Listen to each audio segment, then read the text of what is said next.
اذان، نماز، قرآن، یہ پورا دین امام حسین علیہ السلام کی قربانی کی وجہ سے قائم ہے، کیونکہ آج سے 1400 سال پہلے یزید نے یہ اعلان کیا تھا کہ میں شریعت محمدی کو نہیں مانتا۔ وہ کھلے عام رسول اللہ کے دین کی توہین کرتا تھا۔ اس وقت یزید کی حکومت آدھی دنیا پہ تھی، پوری دنیا طاقت اور دولت کی وجہ سے خاموش تھی۔ بس اللہ کے رسول کے نواسے امام حسین علیہ السلام تمام انسانوں کے نزدیک اپنی حجت تمام کرتے ہیں کہ یزید جھوٹا ہے اور میرا نانا اللہ کا رسول ہے۔ جیسے ہی اس بات کا علم یزید کو ہوتا ہے تو یزید یہ حکم نافذ کرتا ہے کہ امام حسین کو اور ان کے بچوں کو قتل کیا جائے اور ان کی بہنوں اور بیٹیوں کو قید کر کے میری دربار تک پہنچایا جائے، تاکہ قیامت تک پھر کسی کی ہمت نہ ہو کہ مجھ سے بغاوت کرے۔ بس 10 محرم کے دن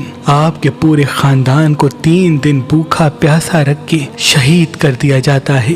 جب امام حسین کے تمام ساتھی شہید ہو جاتے ہیں، یہاں تک کہ 6 ماہ کا معصوم علی اصغر بھی تیر کھا کے سو جاتا ہے، تب آپ آخری حجت تمام کرنے کے لیے یزید کی فوج کے سامنے آتے ہیں اور کہتے ہیں، اے لوگو، میں وہ حسین ہوں جس کو اللہ کے رسول کندھوں پہ اٹھایا کرتے تھے، میں وہ حسین ہوں جن کو رسول خدا اپنی زبان چوسایا کرتے تھے۔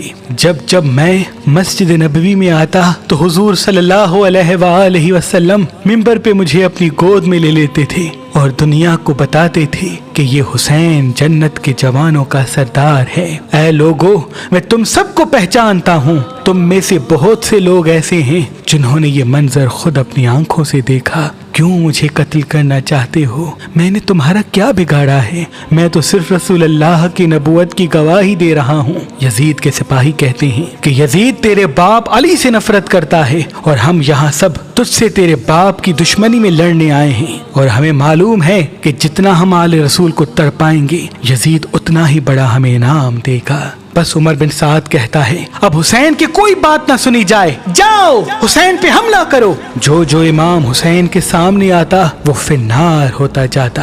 امام حسین کی رگوں میں علی کا خون تھا، وہ جہاں جہاں رخ کرتے فوج بھاگنا شروع کر دیتی۔ پھر عمر بن سعد نے کہا کہ 700 کا لشکر حسین پہ حملہ کرے۔ بس امام حسین جب ان کو بھی فنار کرتے ہیں تو ہزاروں کا لشکر امام حسین پہ پلٹتا ہے۔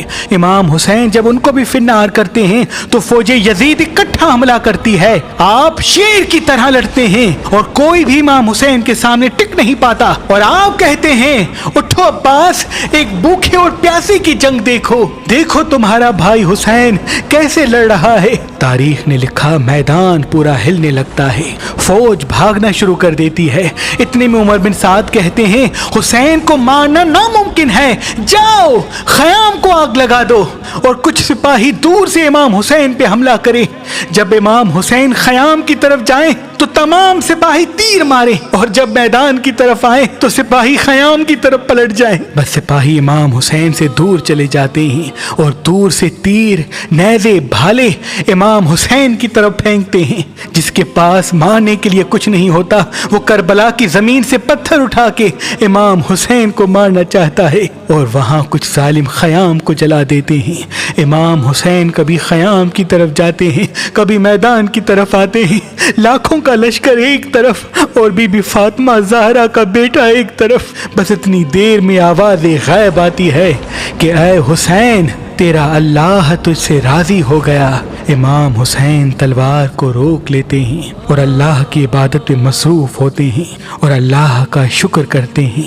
اتنی دیر میں آپ کی پشت پہ کوئی ظالم وار کرتا ہے، آپ گھوڑے کی زین سے زمین کو آتے ہیں۔ یہ منظر دور سے جیسے ہی بی بی زینب نے دیکھا تو آپ زمین سے کہتی ہیں، اے زمین تھوڑی سی اوپر ہو جا تاکہ میں اپنے بھائی کو دیکھ سکوں، میرا بھائی گھوڑے سے گر گیا ہے۔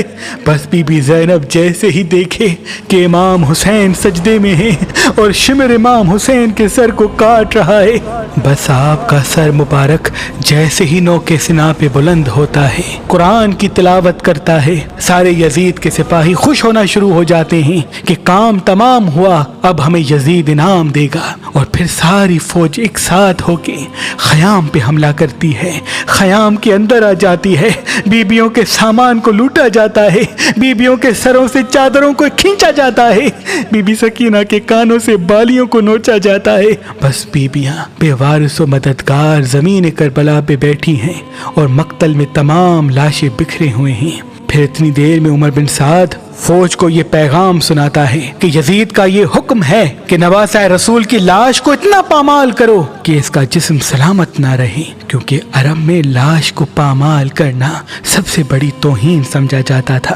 جیسے ہی یہ بات ہوئی تو مختلف قبائل یہ کہنے لگے کہ قاسم کی ماں تو ہمارے قبیلے سے ہے، ہم جناب قاسم کی لاش پامال ہونے نہیں دیں گے۔ کوئی کہتا ہے اکبر کی ماں تو ہمارے قبیلے سے ہے، کوئی کہتا ہے جناب عباس کی ماں ہمارے قبیلے سے ہے، کوئی کہتا ہے اصغر کی ماں ہمارے قبیلے سے ہے۔ بس جناب جون کی لاش ہٹائی گئی، جناب حر کی لاش ہٹائی گئی، حبیب ابن مظاہر کی لاش ہٹائی گئی، کربلا کے تمام شہیدوں کی لاش ہٹائی گئی۔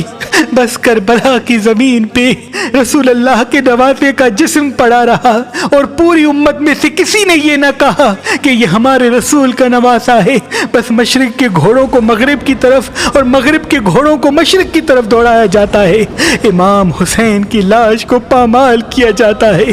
امام حسین کا جسم جیسے ہی پامال ہونے لگتا ہے تو آپ کے جسم کے ایک ایک حصے سے یہ آواز آتی ہے کہ لا الہ الا اللہ محمد الرسول اللہ۔